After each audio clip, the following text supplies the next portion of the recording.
Hello everyone! Today I am excited to share with you some more powerful flat earth evidence. If you think the information presented in this video is as important as I do, please share this video with others. That's all I ask. This evidence comes from a veteran F-15 Eagle Weapons Systems Officer, WSO, which is commonly referred to as a Wizzo, who was the backseater in an F-15E Strike Eagle. If you've seen the old movie Top Gun, the character Goose was a radar intercept officer, or RIO, which was the Navy's version of a Wizzo. The Wizzo essentially manages the weapon system and navigation of the aircraft. In short, I had a Zoom meeting with a veteran F-15 Wizzo and Cujo, a veteran and retired F-16 pilot, and YouTuber Run Boston Bear. Yes, all four of us are flat earthers, which is always awesome. A big thanks to both Run Boston Bear for his help in facilitating the discussion, and Cujo for adding his fighter pilot expertise. I wish I could share the entire conversation, but the F-15 Wizzo wisely prefers to remain anonymous. So we're going to refer to him as Wizzo, and I will have to black out his image, which will be annoying for everyone. Unfortunately, the Globe Zealots would do everything to hurt Wizzo's career for revealing this information, and we're not going to let that happen. But the great thing about this information, it can be tested by any weapons systems officer and fighter pilots. In fact, we encourage and hope others will share their expertise, because this certainly proves a flat earth. The information provided by Wizzo builds on the information previously provided from Cujo. In case you are unaware of his interview with Globebusters, Cujo, or Mike, is a retired F-16 veteran pilot and a terrific guy. When he was an F-16 fighter pilot, Cujo would often fly with a wingman or maybe 3 other F-16s in formation.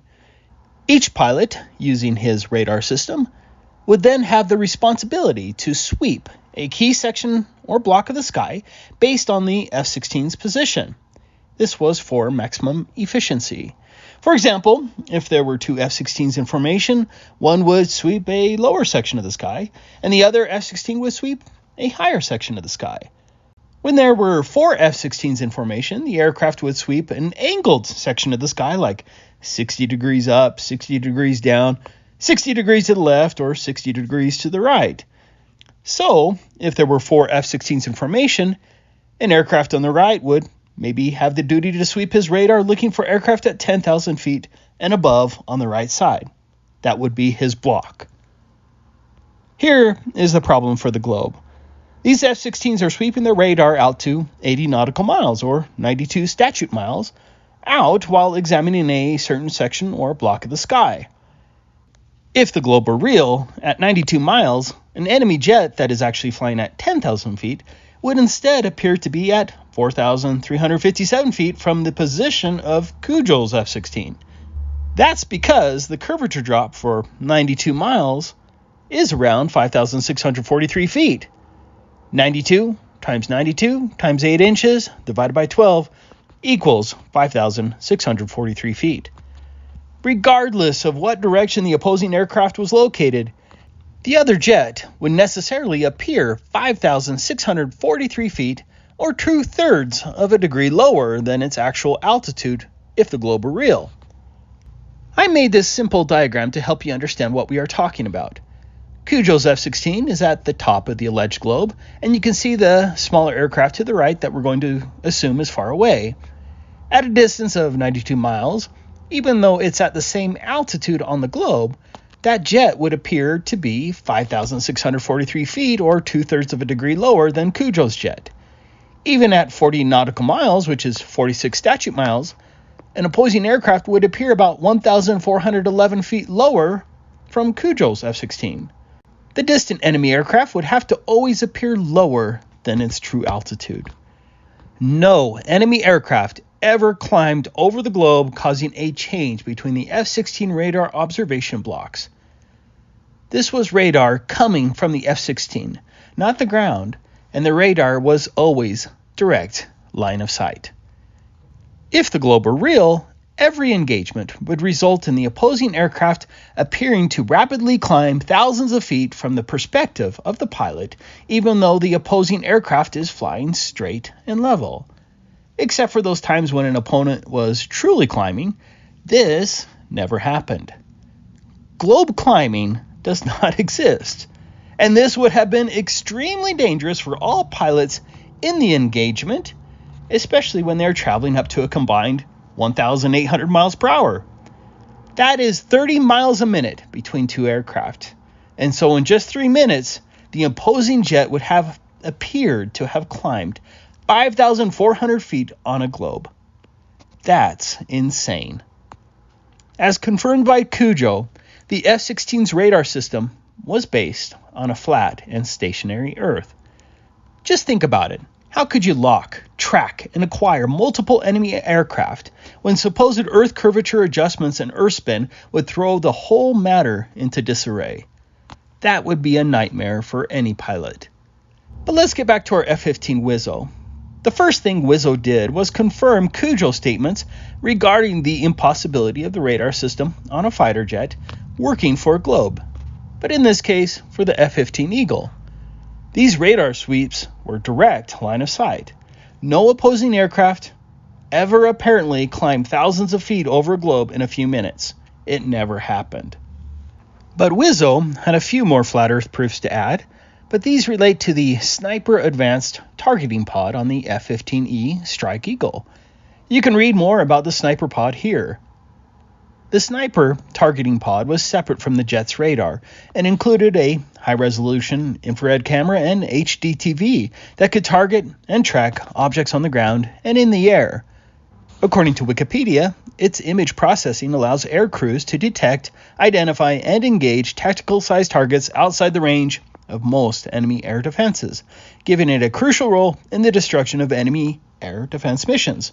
The pod incorporates a high-definition, mid-wave FLIR, dual-mode laser, visible light, HD TV, laser spot tracker, laser marker, video data link, and a digital data recorder. Advanced sensors and image processing, incorporating image stabilization, enable targets to be identified at ranges which minimize exposure to defensive enemy systems. Here are a couple short video clips describing the Sniper Targeting Pod. In fact, you could take a look out here. That's a wide. That's what it looks like normally with no magnification. Is how far we're away. Okay. There's an arrow. Yeah. 11 miles roughly. Yeah. We could zoom. Huh. We're 10 miles away. See if I can get a TV of it. Jeez. That is a normal TV picture of it. Yeah. Rock steady stabilization and enhanced state-of-the-art image clarity permit real-time geolocation, single-pass target identification, multi-targeting, laser spot tracking, and accurate bomb damage assessment. Boy, that picture is just awesome. Precise targeting capabilities allow air crews to automatically track and identify high-speed targets with exceptional tracking tenacity. This Sniper Targeting Pod would also provide the angle to the target with respect to the F-15. The distance to the target was provided by the TSD moving map that Wizzo would cue his targeting pod to, and that is where it gets interesting for the flat Earth.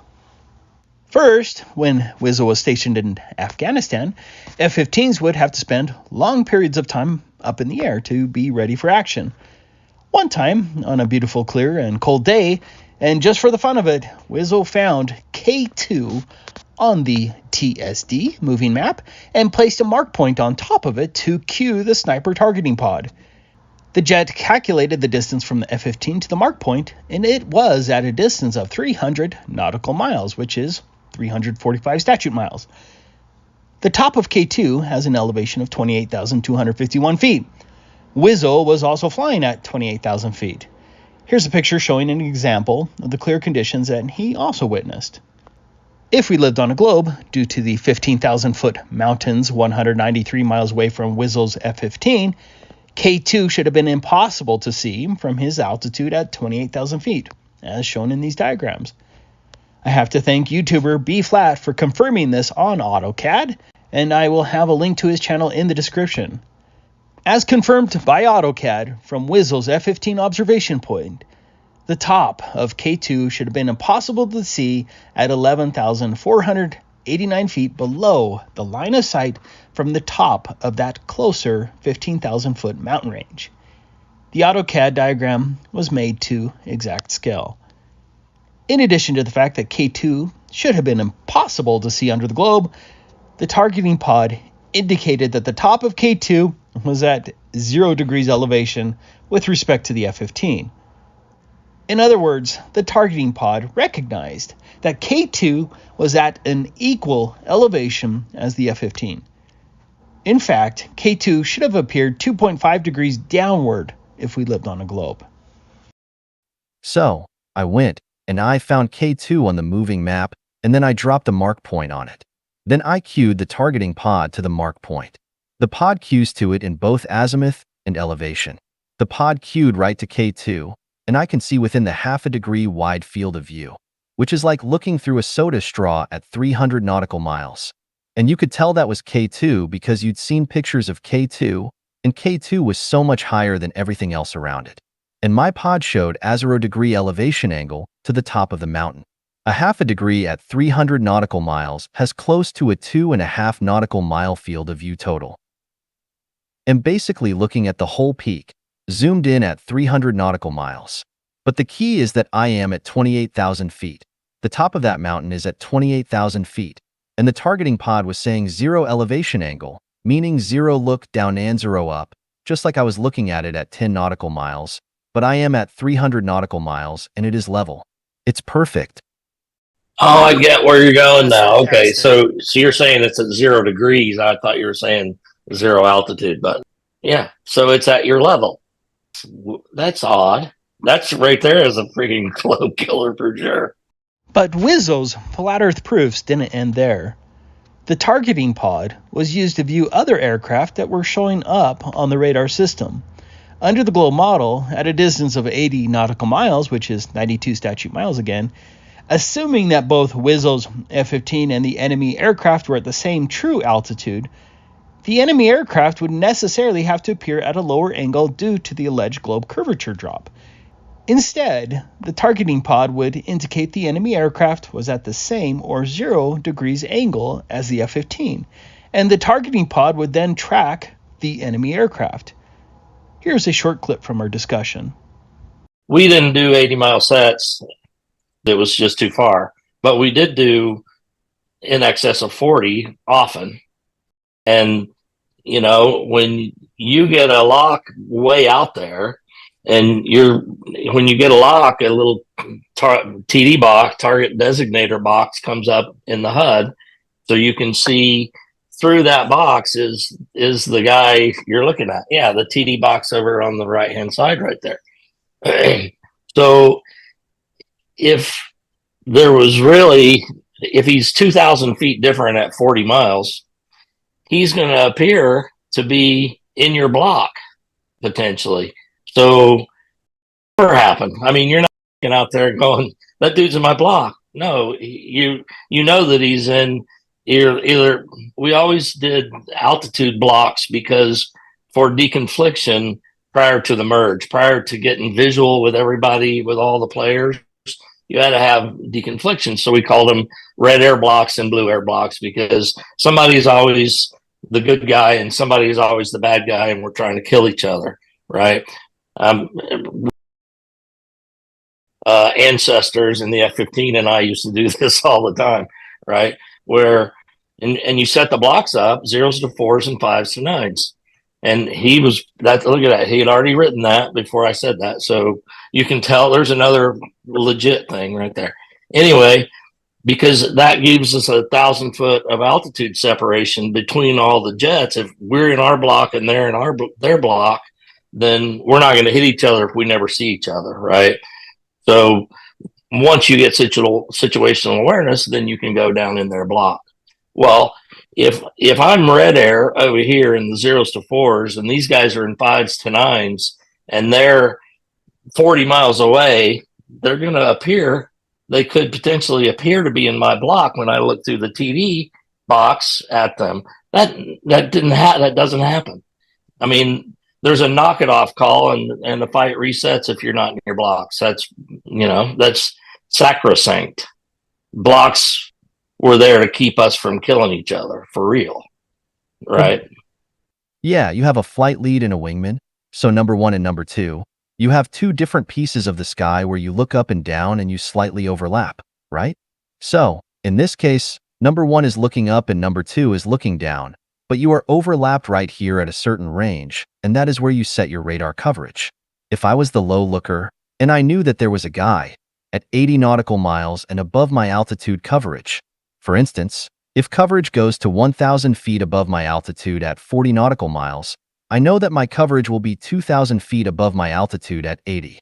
I'd always did the math, it was really easy, but under the globe, it's not supposed to be 2,000 feet above at 80 nautical miles, it should be around 4,000 feet above my altitude. It really should be 1,500 feet higher than what the radar is saying. So, in this situation, I am at 27,000 feet. I put my coverage to look 28,000 feet and down at 40 nautical miles. The top of the coverage was 29,000 feet at 80 nautical miles. If there was a guy at 30,000 feet at 80 nautical miles, I knew that I had to look above my coverage to find him.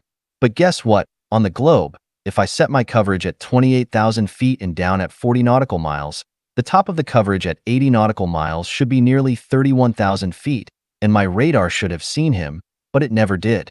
Those radar coverages are all linear, because it is calculating it off of a flat plane. And radar beams don't do this. Radar beams go straight. Totally makes a difference on when you're going to turn and drag out of the fight or press. Just like the radar sweeps that Cujo talked about, the targeting pod never showed incoming aircraft climbing over a globe. If the enemy aircraft was higher than the F-15, the elevation angle in the pod would increase as they flew closer. If an enemy aircraft was lower, the angle would continually decrease. Never once would an enemy aircraft go from looking down at it with the targeting pod to looking up at it, unless it was actually climbing. Remember, at 80 nautical miles or 92 statute miles, that's a difference of 5,643 feet. This would be very dangerous for pilots, as not to run into incoming aircraft, and it was also vital information for engaging or evading enemy aircraft. Of course, the globe propagandists would potentially claim that refraction caused the opposing jet to hop over the curvature and appear at 0 degrees elevation. But the claim would be impossible because the targeting pod would follow the incoming aircraft at 92 miles away in both IR and TV modes without any altitude adjustment. In fact, if there was a difference between the targeting pod and the radar cueing, or differences between the TV and infrared picture, they had to specifically report those differences. Finally, WISL would also use the air-to-ground raw return radar to find embedded thunderstorms up to 92 miles away by placing the very bottom of the radar beam on their horizontal altitude. If, for example, they were flying at 24,000 feet, he would look for only the storms that reached above 24,000 feet. WISL would plan the course of the pilot to fly above, below, or to the side of these storms. A curvature drop of 5,643 feet would have dropped the thunderstorm below the radar coverage. This would have been huge for planning routes and avoiding these storms. Distant storms never climbed over an alleged curvature. Here is Wizzo describing the matter. The tops of your storms would show up like this. This is from the stadium view looking at the side. You know we are flying this way. This is from the top down, blimp footage here, and then you would go and you mark these storms. I would set the bottom of the radar coverage on my altitude and look from there and up. I would mark all the storms I would see popping into our altitude. Would find the storms, mark a storm here, and mark a storm there, and I would mark them all. And then owner situational display, and on our TSD, these mark points would show up on our route so we could avoid them. Does that make sense? But I knew that at 60 nautical miles, if I marked that storm cell, it was at or above my altitude. But if I were on a globe, I could be missing storms out at range, because it could be over 3,000 feet below my coverage at 60 nautical miles. Those storms would have never shown up on my radar until we got closer to them. And if the storms popped up closer, we might not be able to avoid them. We used to do the same thing, only we didn't have all your situational display and all that stuff, but you could roll up and see, what it like embedded thunderstorms where you couldn't, okay, there's one above me right there. But I never even thought about it in that way.